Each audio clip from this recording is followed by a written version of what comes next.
Hello, reckless writers. Are you writing about someone you know? How will you get away with it?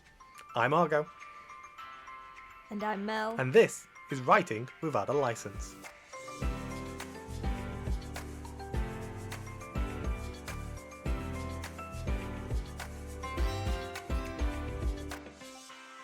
So let's get straight into it. Mel, have you ever written about someone you know? I have, but that's because I was forced to.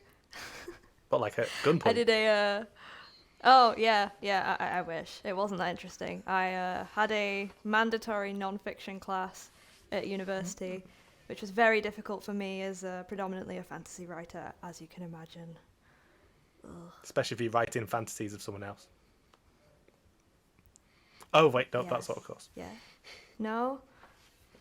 Something's gone over my head. Fantasies of... Let's move on. Tell me more about this university course. So I don't remember too much about it, but essentially it had to like distinctly be not fantasy, and one of our sessions was on memoirs, I think.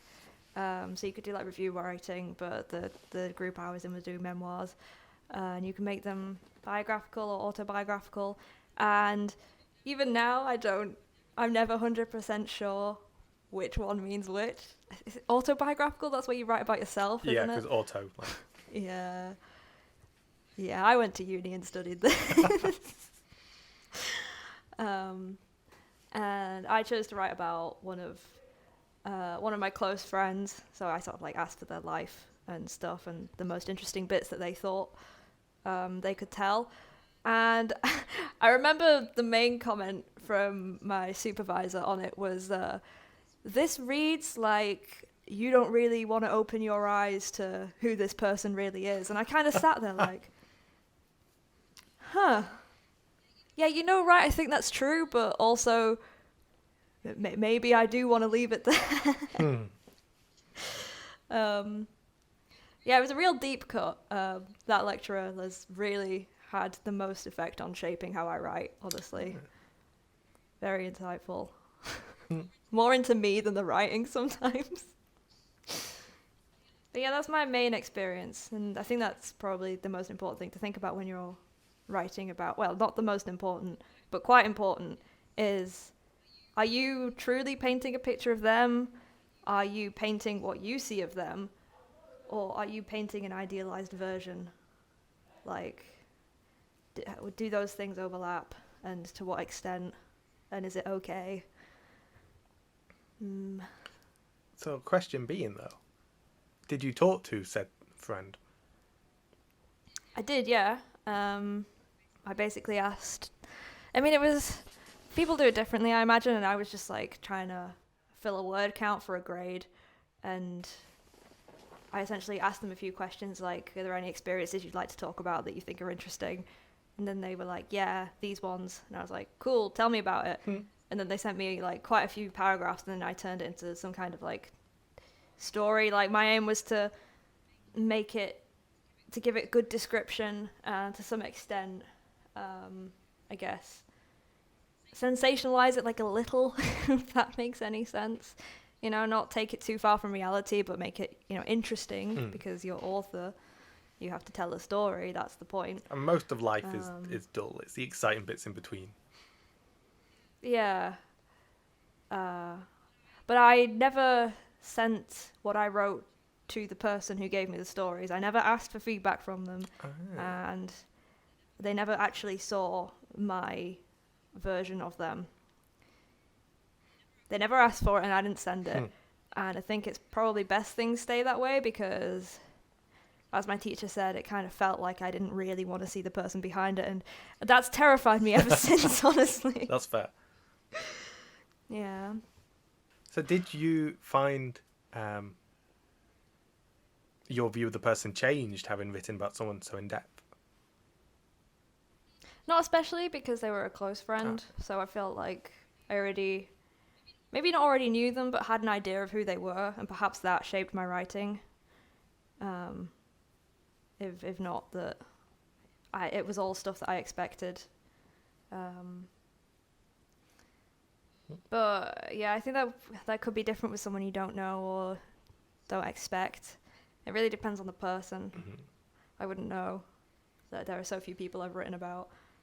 I suppose that's one of the exciting, not exciting, but I guess that's one of the bits that you've got to look out for. Is if it's someone you know, permission is quite important. If you're writing about them so explicitly that, okay, this is written about you, or this character is basically you in my fiction. Because if they appear badly or have features of their life that don't want shared, it's a very easy way to hurt someone. Yeah, I guess this comes to a question I should have asked at the beginning. It doesn't, like, there's obviously a crossover, but are we talking about specifically writing about people as they are in the real world, like biographies and memoirs, or using personas for fiction? I imagine a bit of both. Because it's not always a clear-cut line. It goes from all the way of like you did of I'm writing this about this person in a biography style, to all the way down to, okay, this character's kind of based on my friend here. Whereas there is a middle ground of, do you know what, this character is basically you, but you're being put into this world where you can do magic or something. And it's a harder line to balance than I think most people realise. Because that's one of the cliche instructions for writers, is to write what you know. And what do you know better than your friends and how they act? Why have to make up characters when you've got a whole litany of them, of people you actively like because you're spending time with them? Do you have any suggestions for someone like wanting to do that, and whether they should? I think, irrelevant of what you decide, it is extremely important for you to think about the morals of what you're doing and to be sure that you're happy with it and to think about the outcomes of things. So I personally think it's absolutely fine to write about your friends, particularly in like fantasy settings. I've based loads of characters off people I know, and I've not told them, and I'm never going to, and no one is ever going to find out specifically who these characters are based on, ever. I mean, you say that, but there are cases of it. Most famous one that comes to mind is how J.K. Rowling based Snape off an old teacher of hers. And then it circled the internet. Oh, this is who they're based on. It was like, I'm actually feel quite hurt that this is kind of how students are perceiving me. I think he grew into it more later on, but it was definitely he definitely found out. Was that because JK sort of like announced it somewhere though, or was it just people guessed? Because if it's kids guessing, then like it's not affirmed. It's not necessarily going to ruin someone's life to the same extent. True. And honestly, it might still be wrong. I think if you're writing about a villain and you're basing it on someone in your life, you should, unless you are looking to hurt that person, which you need to think very seriously about, you should never announce that. Because that's a really trashy thing to do, I think, as a writer. Like, great that this character in your life has given you such inspiration, and if they've given you trauma, then kudos to you for making something creative out of it. I think that's great. But to then out them when it's been, I don't know, so many years later, depending on who they are, that's possibly not a good move. Yeah.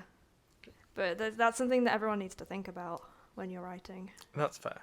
And I think that's where permission comes down to it again, of if someone's willing to be written in such a way, then it's a different process. Even if you never admit it, or even if later down the line you do admit it, they've already aware and they're already secure in your intent.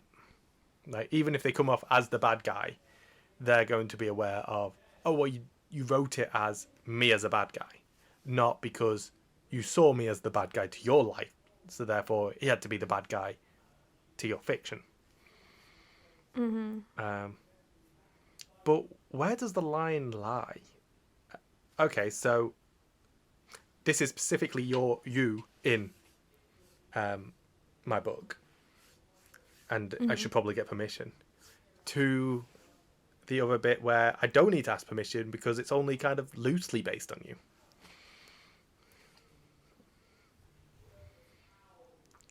There is no answer. There is no like clear-cut line because it changes so much depending on what you're writing and how much it's based on a person. Like, maybe it is like exactly in the middle point for how much you've based it on that person.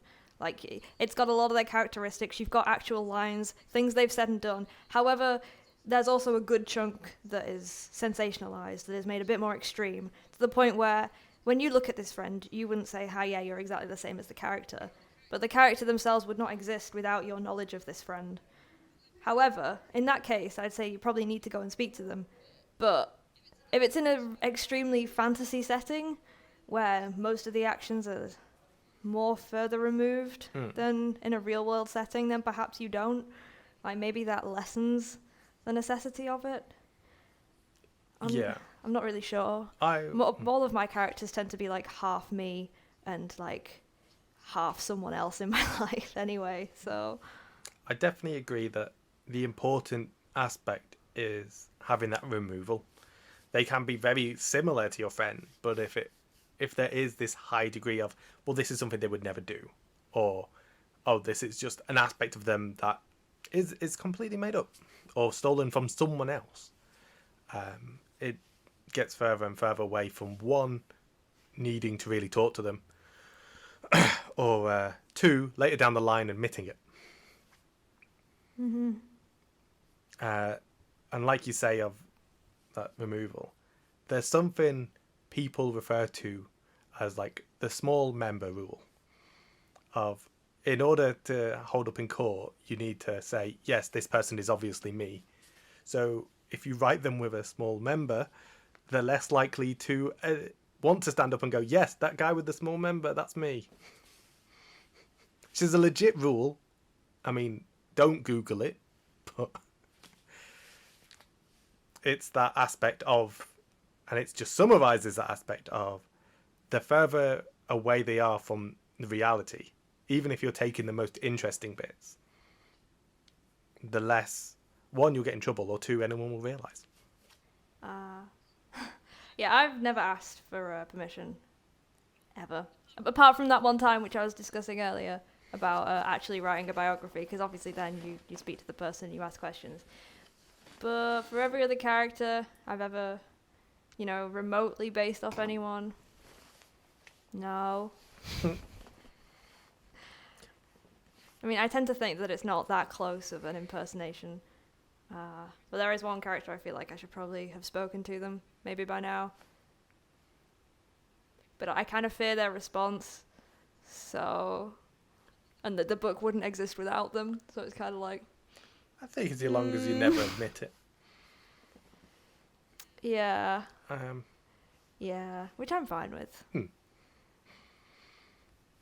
And that's the thing as well, no matter how likable people are, I never think that putting them wholesale into a book works. In part because then you're more limited yourself.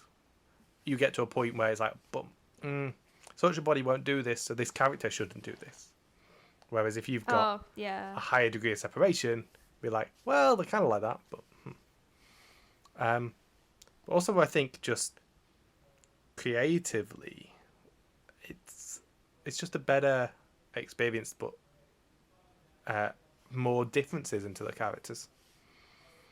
Unless you're a very lucky person, most people you know probably come from very similar backgrounds. And even if they don't, there's just the aspects you can steal are probably better than them as a whole. Not to diss your friends or anything, but you definitely want to feel like your characters in your book are more interesting than people in real life. That way people want to come and read your book more.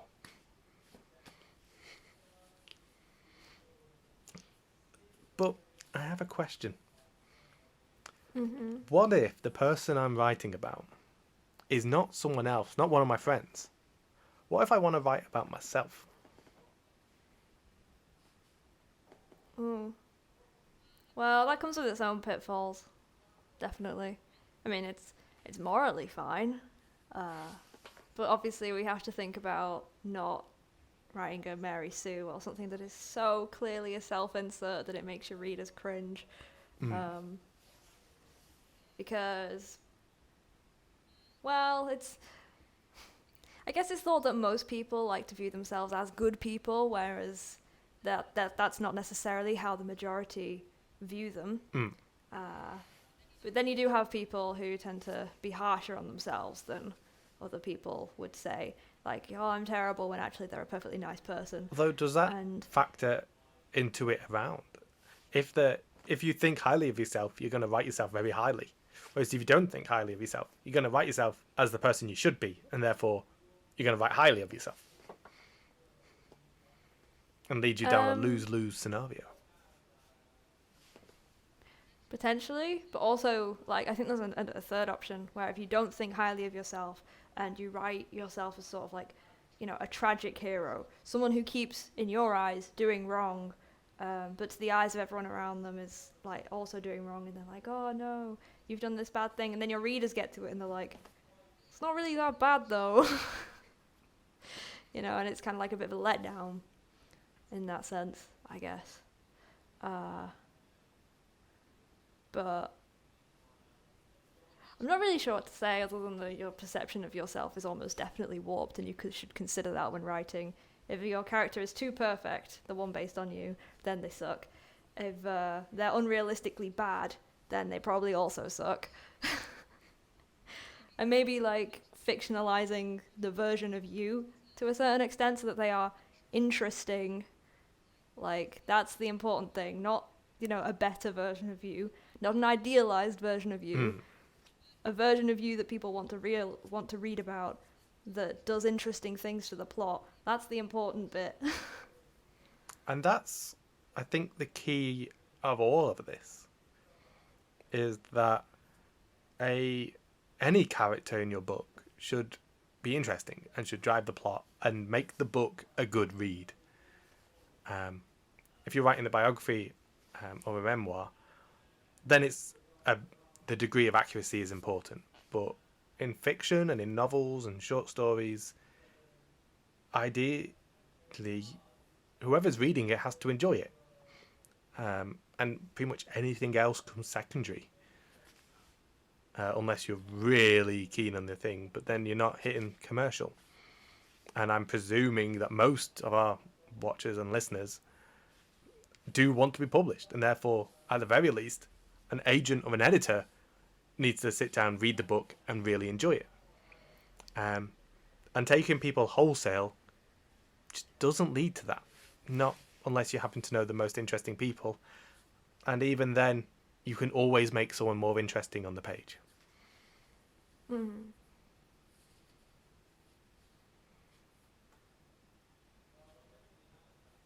Yeah, that was just such a good bit that I'm kind of stunned. Oh, fair enough. Yeah, I'm also thinking of writing that it tries to be like when you're writing fantasy, but you're trying to pull in real world statistics to an extent where it starts holding back your own fantasy and the fantasticalness of the world you're creating. And it's like, well, these guys can't do this because it would be that wouldn't work. And it's like, well, but wouldn't it be fun though? And if you're saying, yeah, but it wouldn't work. No, I think that's bad. But then I don't write nonfiction, so it seems absurd to me to hold back when you could make something better. That's fair. Mm-hmm. And it's the same with people, is what I'm trying to say.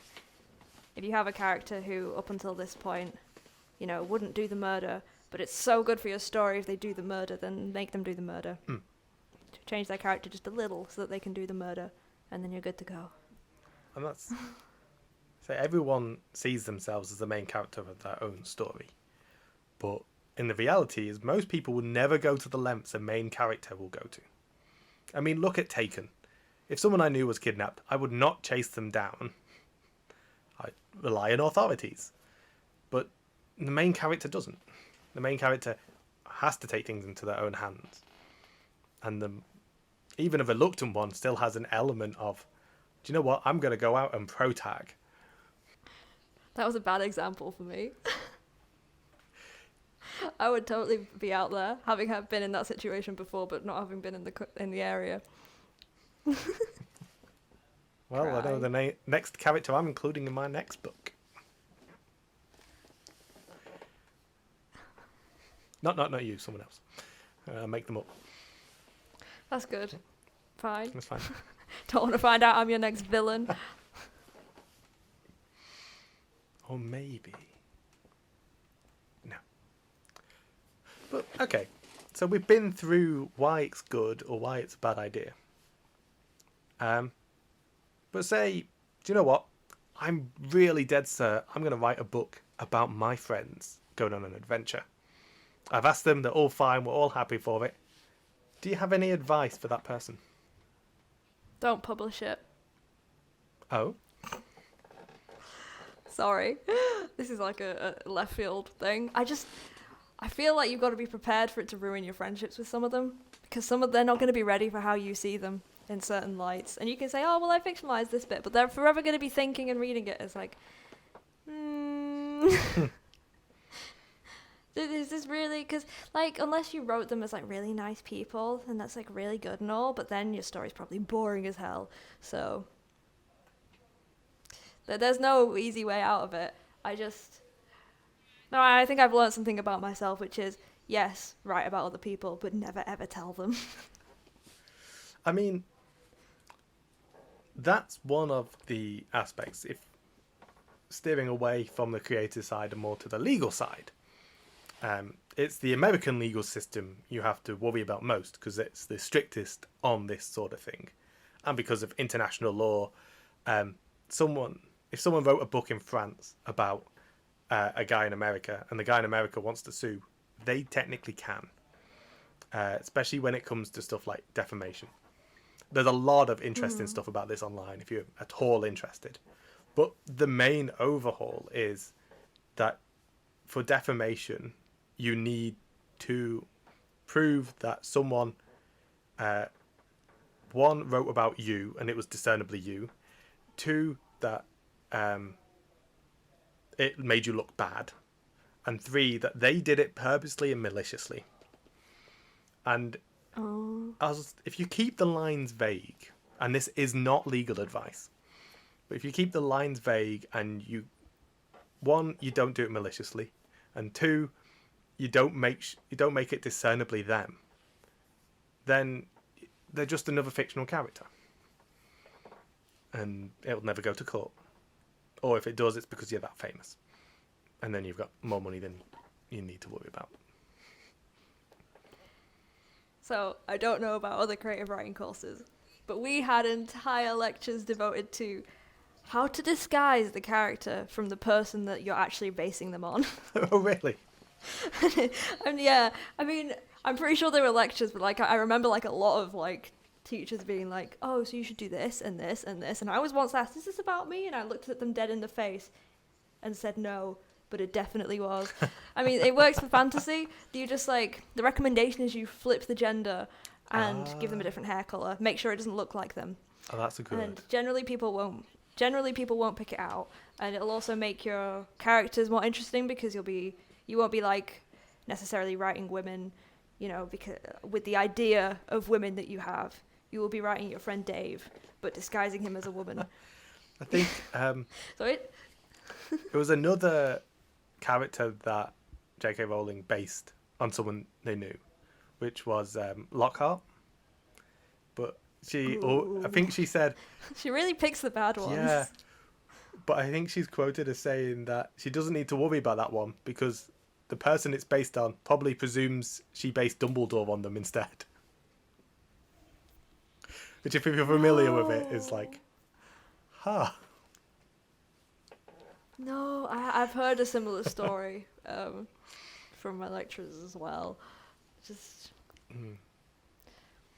So, is your advice, if you're going to write about someone, pick someone who's delusional?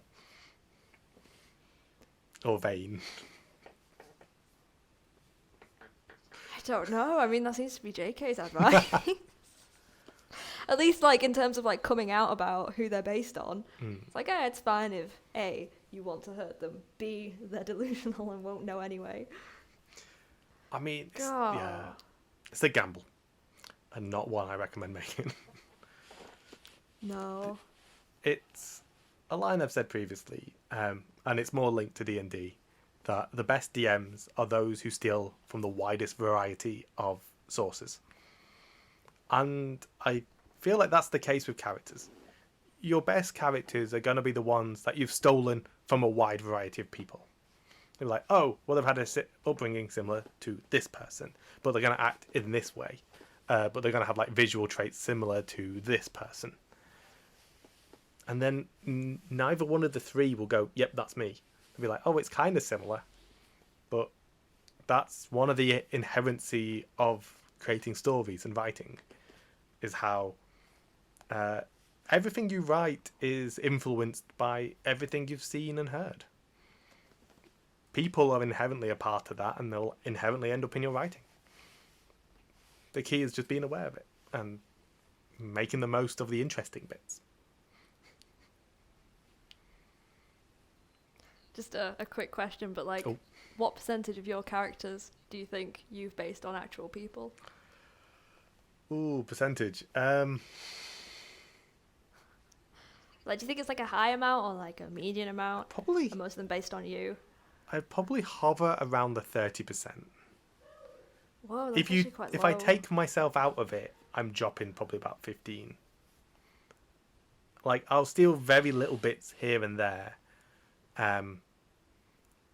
But most of the time, if I base a character on someone, and I have, I've taken kind of a very broad overlook of that person that is, I feel, is very distilled to one interaction. And I'll hold that interaction at the core of the character.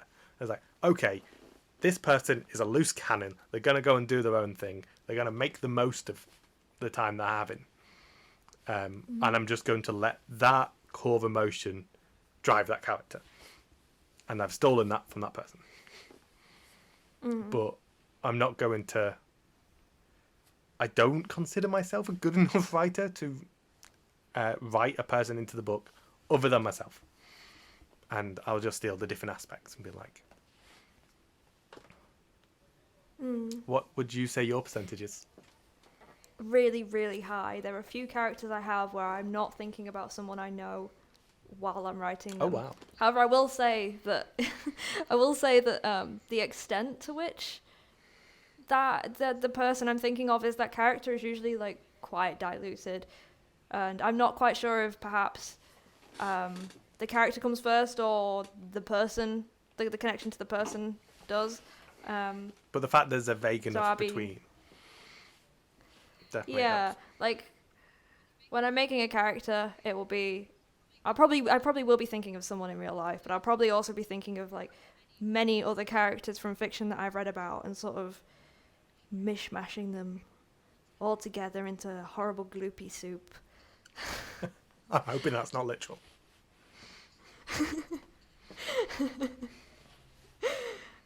It's not. Oh, fuck. That's on the edge of my seat then. Good. That's good writing for you.